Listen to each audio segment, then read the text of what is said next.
O Novo Testamento não ensina que qualquer outra coisa, senão a graça de Jesus Cristo, nos salva. Mas é impressionante como os seres humanos sempre, na sua vaidade, tiveram uma tendência a aceitar novidades.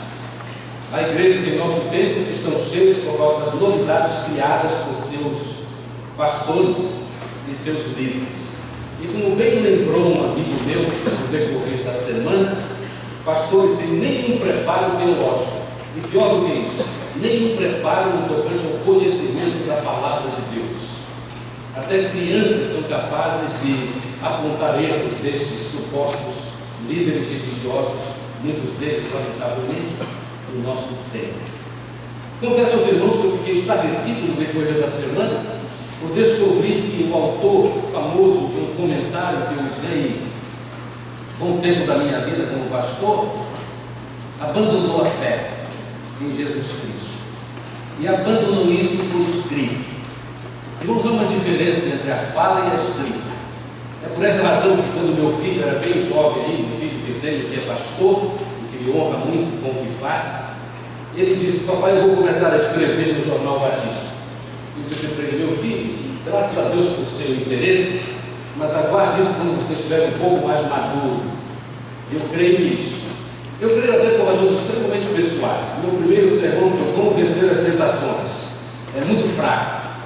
Eu nunca o repeti, mas foi o que eu pude pregar para 12 colegas de seminário no meu primeiro ano, porque foi um grande trauma para mim. Tão grande, porque eu nunca havia falado em público, e quando exposto àqueles malvados colegas de seminário, o seminário, o pastor Fernando está ali concordando, são malvados. É procurando erro no pobre que está se expondo. Irmãos, eu fiquei tão traumatizado que no dia H, quando eu teria de apresentar a minha maravilhosa mensagem sobre como vencer as tentações, eu não me vinha muita inspiração e senti 2 segundos que eu fugi. Literalmente. Passei o dia em um parque, 2 irmãos, para quem conhece Recife. E houve grande comoção no seminário, porque eles, sabendo da minha dificuldade, do meu trauma e da minha introversão, porque eu era altamente introvertido, eles julgaram até que eu poderia ter atentado contra a vida. E houve busca, inclusive, nos pronto-socorros de Recife, mas quando chegou 7 horas da noite para o jantar, eu voltei. E o professor foi misericordioso comigo, e os malvados também me abençoaram, e finalmente eu criei coragem para pregar de novo. Mas, irmãos, escrever é sério, porque fica gravado. E mesmo que você mude, fica, e alguns perdem o caminho por causa do que você escreveu.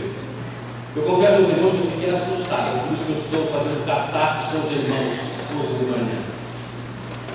Fiquei assustado com o que um grande autor de comentário escreveu, mas também, isso é muito lamentável para mim e para muitos pastores da Convenção Batista Brasileira, um dos nossos, com todas as letras, ele não escreveu, mas com todas as letras dele, desde integralmente, ele pregando para uma multidão da sua igreja, do Brasil também, através do YouTube.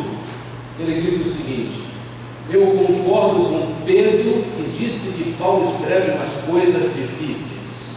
Todo mundo sabe disso, porque é teologia e não conhecimento comum.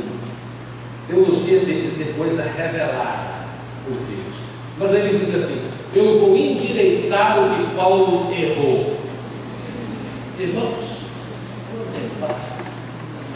ou será que a palavra de Deus não é mais autorizada e autoridade sobre nós?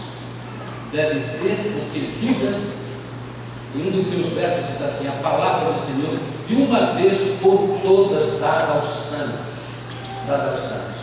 E aí este pregador batista escreve as suas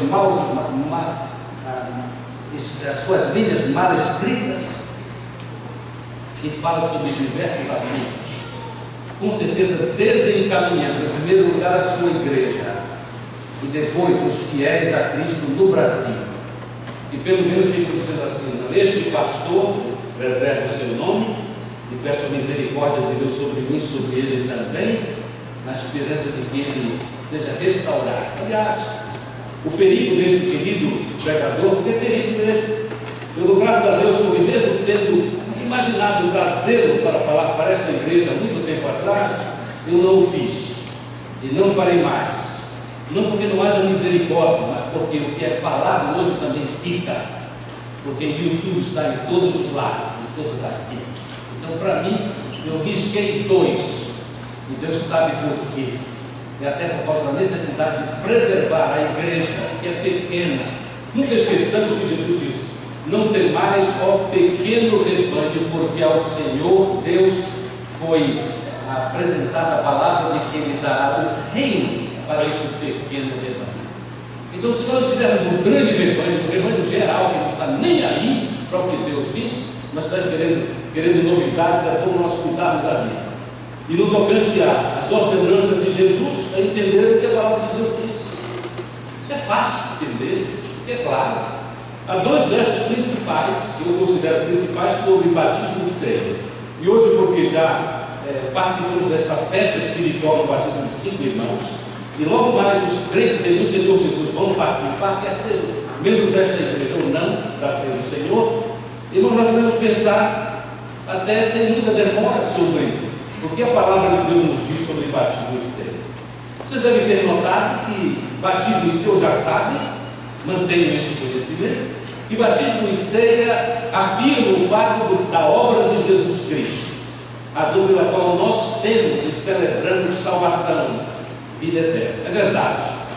No texto de Romanos 6, versos 1 a 14, que lerei logo mais, a ênfase é a morte de Jesus Cristo, mas o resultado da morte dele, porque Deus é que Ele ressuscitou, e porque Ele ressuscitou, a nossa vida está garantida.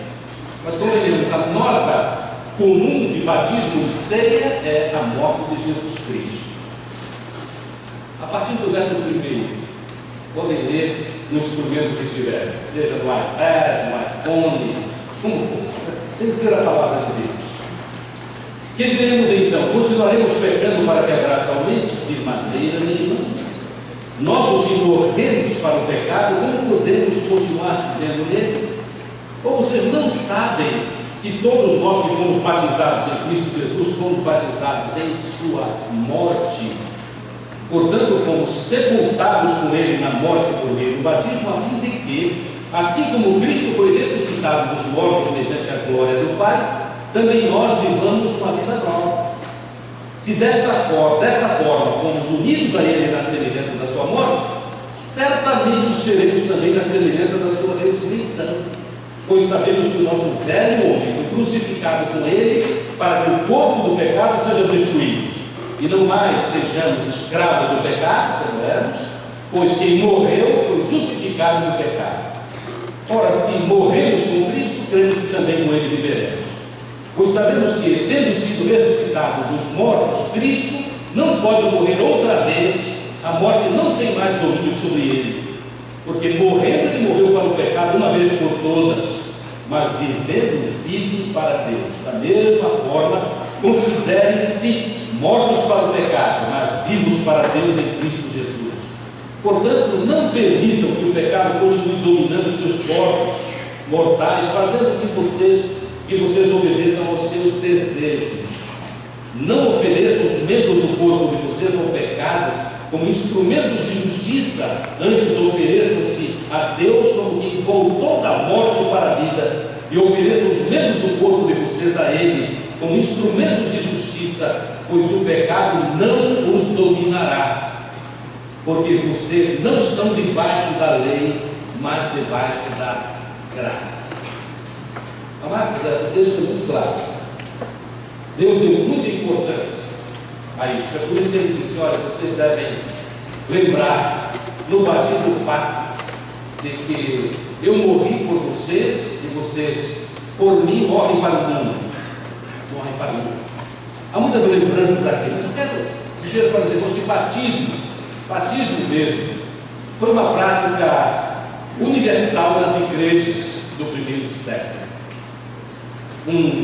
Uma pessoa que visitou a Itália há muitos anos atrás falou comigo que, quando ele achou interessante, me revelou o seguinte: nós chegamos a um templo, naturalmente que é o templo da Igreja Católica Apostólica Romana, suntuoso, e lá atrás, quando nós passamos numa pequena piscina, Aí eu perguntei, e aquilo ali o que é? Aí o líder do turismo disse o seguinte: olha, isso aí é batistério. Batistério. Batistério. Batistério é um lugar onde as pessoas eram imersas por ocasião dos batismos, há muito tempo atrás. Há muito tempo atrás. Se você foi a Roma, você pode ter tido esta mesma experiência. Mas, irmãos, o crente era batizado, só o crente era batizado porque precisava crer em Jesus. Crer em Jesus. E naquele tempo não era como hoje. Não era como hoje. Quem cria em Jesus era literalmente, a testemunho disso no Novo Testamento, imediatamente batizado. É por essa razão que é um texto da palavra de Deus que confunde os que não sabem o que ele significa. Diz assim: quem crê e for batizado será salvo. Não é porque o batismo salva, eu creio e depois eu me batizo. Não. Quem crê e for batizado, porque ele cria e era batizado, porque era o testemunho dele, era a fala dele, por meio deste símbolo, de que ele cria mesmo. Ele cria no poder de Jesus, e o símbolo é símbolo direto. Há muitos anos atrás eu fiz uma viagem missionária a Nhamundá, e faz tanto tempo, era um tempo de muita ignorância religiosa, também no interior do Amazonas. Nós éramos perseguidos. Eu posso dizer, eu estou sendo bem irônico comigo mesmo, eu posso dizer que eu tenho a glória de ter sido perseguido por causa do Evangelho. Porque eu e o pastor Ponciano, Raimundo Ponciano da Silva Neto, você deve ter conhecido, ali em Parintins, ele, um homem preparado, foi lidar com a nossa congregação lá. E de fato fundou aquela congregação. Irmãos, quando chegaram os primeiros batismos, eu estava lá, mas nós fazíamos visita na cidade. Quando nós saímos de uma casa, alguém estava num dos únicos aparelhos de som em cima de um carro, e eles diziam palavras impropérias sobre nós. Estávamos levando o povo de Nhamundá para o mau caminho. Mas lá, naquela mesma semana, quando fui assim perseguido com alguns crentes, eu tive o privilégio de batizar nas águas do rio Nhamundá. Que rio precioso, até para a festa. Mas, irmãos, quando eu estava batizando, eu tive uma alegria enorme no meu coração por saber que Deus devia falar assim naquele momento a algumas pessoas que estavam ali no barranco, literalmente no barranco, lá em cima. Nós lá embaixo, um pouco de praia que ainda havia, por causa da subida da água, a grande praia havia desaparecido. Mas quando eu disse para eles o significado do batismo, disse: olha, o que vai acontecer agora é o seguinte: quando eles forem imersos nas águas, significa que eles morreram por causa do poder de Jesus, morreram para a vida de pecados. E quando eles emergirem, isso está significando que eles estão fazendo um compromisso com Jesus, de que eles viverão para Jesus. E esta vida que eles têm agora em Jesus Cristo é eterna. Batismo é símbolo direto. E vocês devem ter visto isso, estão refletindo sobre o que viram agora, os não iniciados quanto à fé cristã. Mas, irmãos, eu encontrei uma senhora, inclusive ela é mais ou menos ligada à nossa igreja, por laços familiares com alguns ali. Ela há 60 anos diz que aceitou Jesus, mas até hoje não foi batizada. Falta alguma coisa. Ela precisava ter testemunho. Não vou entrar no mérito das razões, há muitas razões, porque pessoas às vezes passam por estes dramas, até traumas com a sua própria vida. Na maioria das vezes não é trauma com água, na maioria das vezes é trauma com gente, ou simplesmente desobediência. As pessoas, cada pessoa tem autoridade sobre a sua vida, inclusive para desobedecer. Mas é melhor obedecer, porque obedecer é muito melhor do que o sacrificar. Irmãos, que privilégio nosso ouvir a palavra de Deus, ler a palavra de Deus e entender a palavra de Deus. Naturalmente que o batismo tem a ver com um fato histórico, a morte de Jesus Cristo. Tem a ver com uma experiência de fé pessoal. É a aplicação pessoal. Eu creio, então, eu sendo batizado, eu assumo este compromisso. E já assumi com Deus, eu assumo também com as pessoas. Mas é exatamente no batismo que nós pregamos o fato de que a fé e não o batismo é o instrumento da salvação. Quem sabe alguns aqui, por conta de terem sido mal orientados ou não terem atentado para este fato, imaginam que batismo é o instrumento da salvação. Para aqueles que creem que batismo é um dos 7 sacramentos, uma ação ritual que confere um pouco de salvação, deve ser muito traumático ler os seguintes textos. Romanos, capítulo 5, verso 1. Responda com este texto a questão: qual é o instrumento da salvação? É a fé em Jesus Cristo ou é o batismo? Tendo sido, pois, justificados pelo batismo? Não. Pela fé temos paz com Deus por nosso Senhor Jesus Cristo, por meio de quem obtivemos acesso pela fé, novamente, não é pelo batismo, a esta graça na qual agora estamos firmes e nos gloriamos na esperança da glória de Deus. Outro texto, vou levar para os irmãos. O conhecidíssimo, sempre repetido, graças a Deus por este precioso texto, o texto de Efésios 2, versos 8 a 10, que diz assim: pois vocês são salvos pela graça por meio da fé. Repito, não é por meio do batismo. E isto não vem de vós, é dom de Deus, não por obras, para que ninguém se glorie. Porque somos criação de Deus realizada em Cristo Jesus para fazermos boas obras, as quais Deus preparou antes para nós as praticarmos. Gálatas, capítulo 3, versos 26 e 27.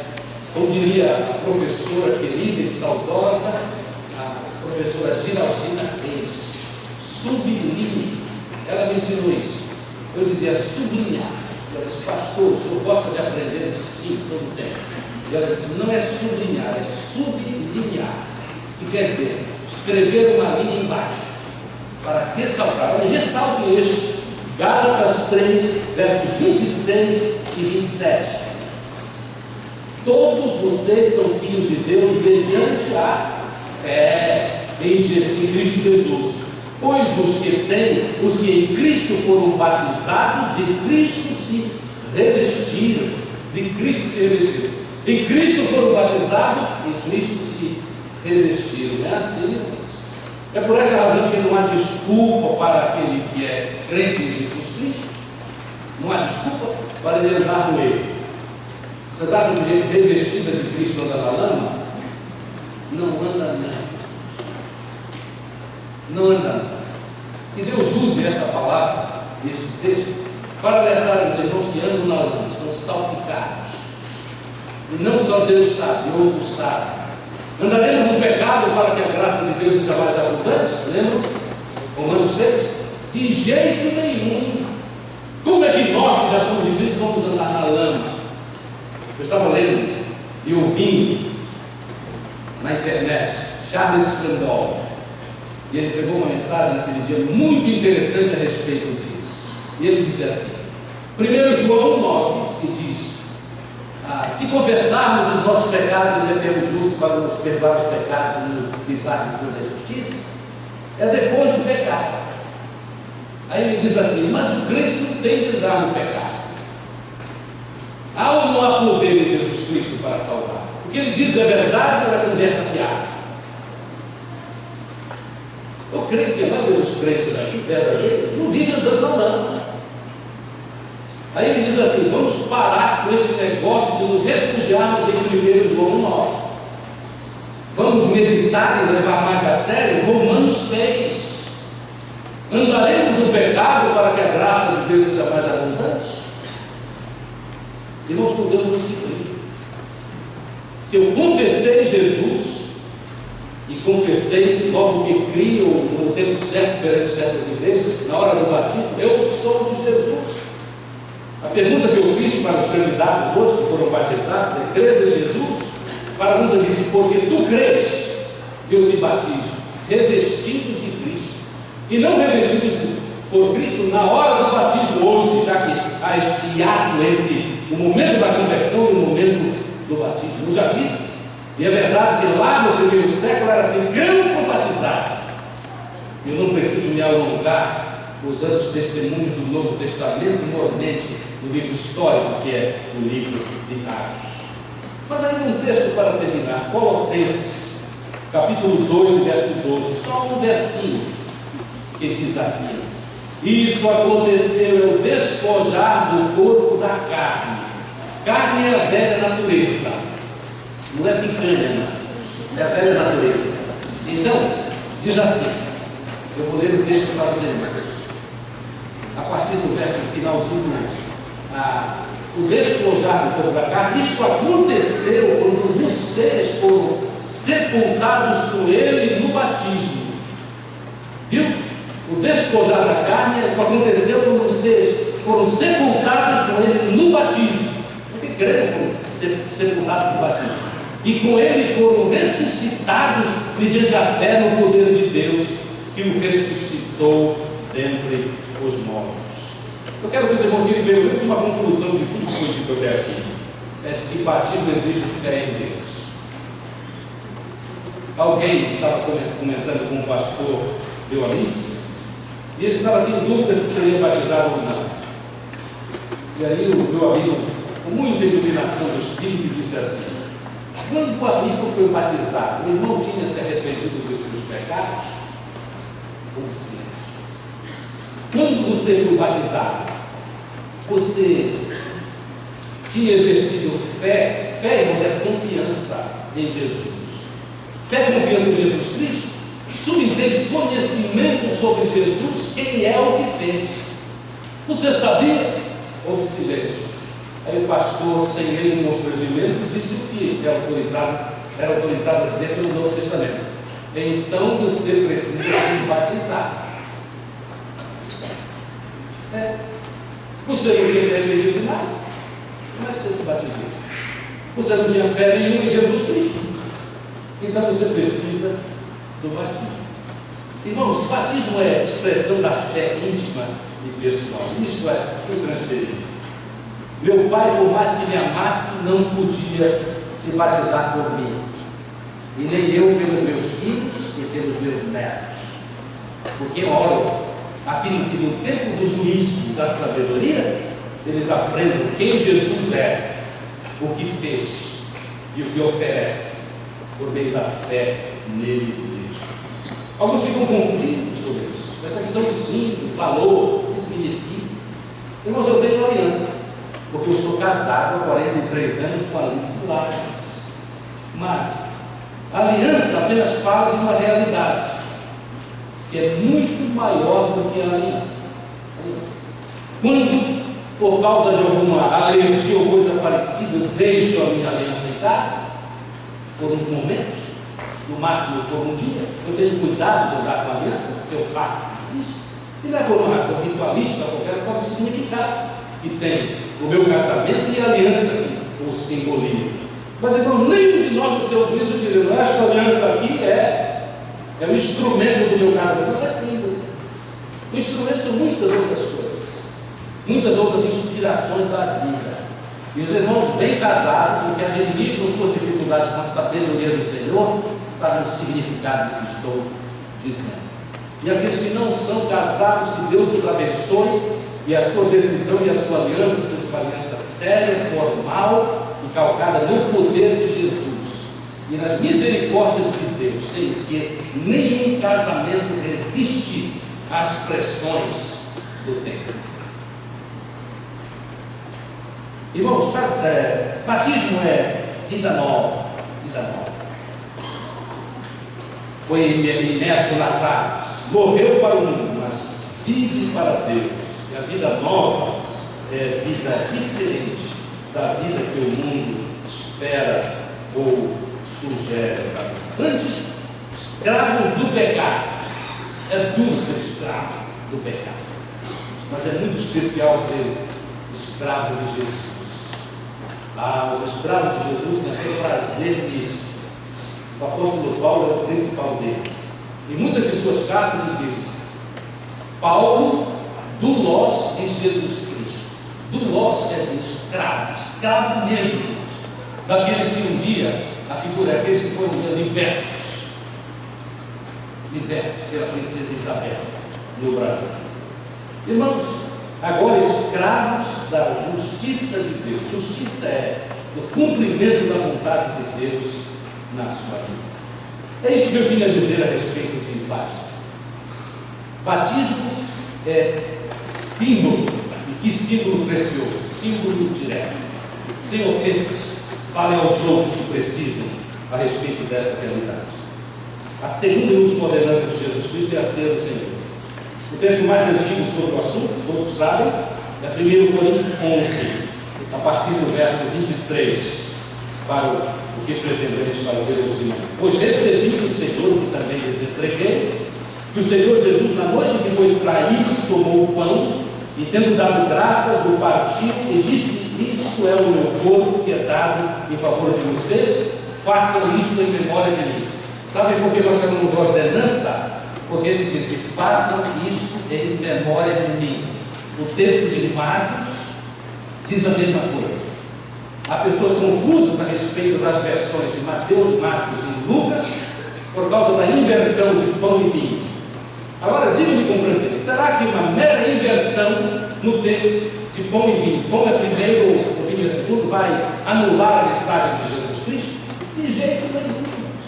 É interessante como algumas pessoas colocam um mosquito e envolvem no cabelo no dizer de Jesus Cristo, que trazia sempre risos dos circunstantes. Porque você lutar com uma coisa tão pequenina e depois engolir uma coisa grande, né? Engoliu uma ranzinha, não engoliu uma ranzinha, mas engoliu um sapo. Que diferença. Irmãos, ceia lembra a morte. Não precisa explicar muito. Qualquer pessoa sabe que é iniciada, mas não aderiu. Hoje em dia tem muito que estar aderindo à igreja, né? Tem gente que conversa comigo nesta cidade e pergunta: como é que a gente faz para ser parte da igreja?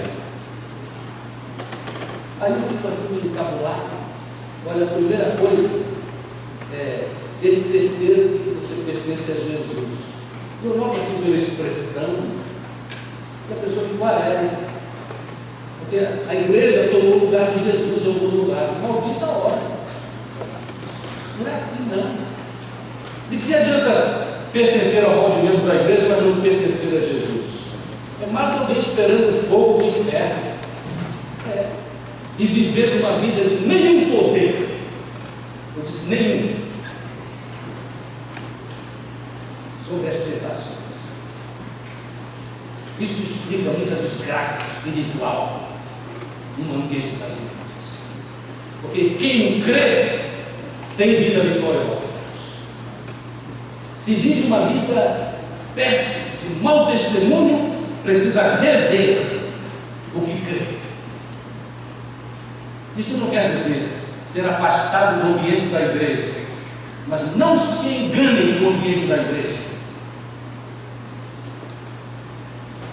Nenhuma igreja na face da terra salva. Algumas, inclusive, atrapalham a vida. Isto foi me dito recentemente por uma pessoa no gabinete pastoral. A pessoa não é crente. É coisa recente, não se tudo. Conversou comigo a respeito de seus males, suas dificuldades. Ela não é crente. Então está tudo explicado, não tem poder mesmo. Porque só Cristo tem poder para transformar vidas. Na igreja em que ela entrou, ela piorou. Pastor, ela é uma pessoa amarga, nada presta. Ela está esperando só ser levada. E ela não disse, mas eu pude captar um sentimento muito negativo daquela pessoa. Por que ela não vai logo? Porque só é lá que presta. Irmão, não é assim. Aqui é maravilhoso. Mas é maravilhoso para quem assumiu a sua necessidade de arrependimento e fé, e assumiu que sem Jesus não dá, porque não dá mesmo. Quem não tem Jesus é de queda em queda, é verdade. Alguns têm Jesus só no íntimo. Eu conheço pessoas que têm uma razão muito séria porque mantêm Jesus no íntimo. Inclusive há famílias em que as pessoas não dão liberdade aos seus para aceitar Jesus publicamente. E o caos seria tão grande que as pessoas, no juízo que têm, no conhecimento que têm de suas circunstâncias, dizem: eu sou de Jesus e pronto. Mas eu não posso declarar isso no contexto que ele vive. A minha oração para irmãos nesta circunstância é que Deus mude as coisas. E pessoas da sua família que prejudicam o seu relacionamento público e aberto com Deus, inclusive através do batismo, da ceia do Senhor e do testemunho de Jesus, que você tenha liberdade disso o quanto antes. Eu sei que seria uma bênção para a sua vida e você entende isso exatamente.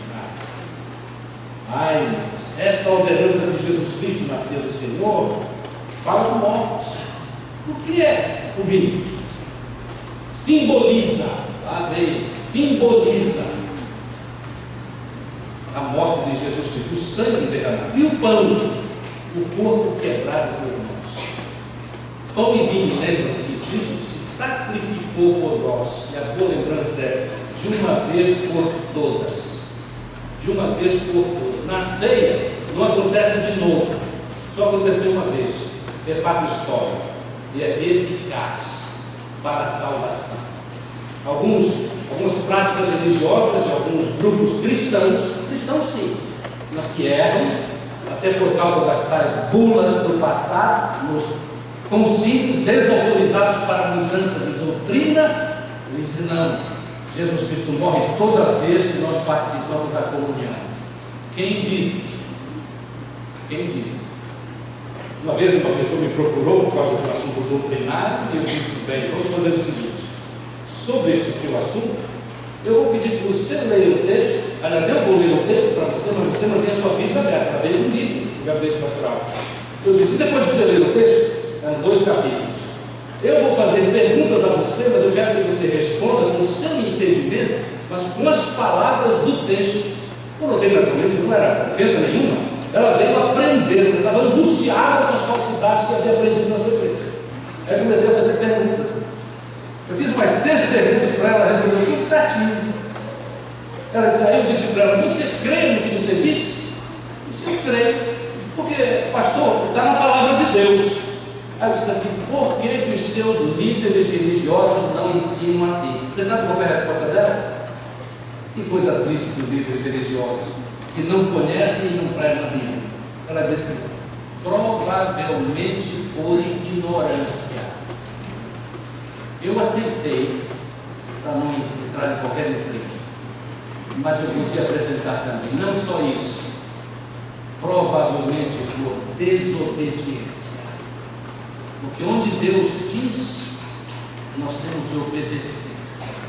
Pastor, pregador, professor de escola bíblica dominical, alguém que pretende falar por Deus, deve dizer o que Deus diz e não o que Ele quer. E não tem essa de alguém, por causa dos cursos que tem, doutorado nisso ou naquilo, inclusive em teologia, dizer: olha, o apóstolo Paulo errou, mas eu vou endireitar o que ele disse. Seria tão bom se os inteligentes da igreja, quando alguém dissesse assim, mudassem de igreja.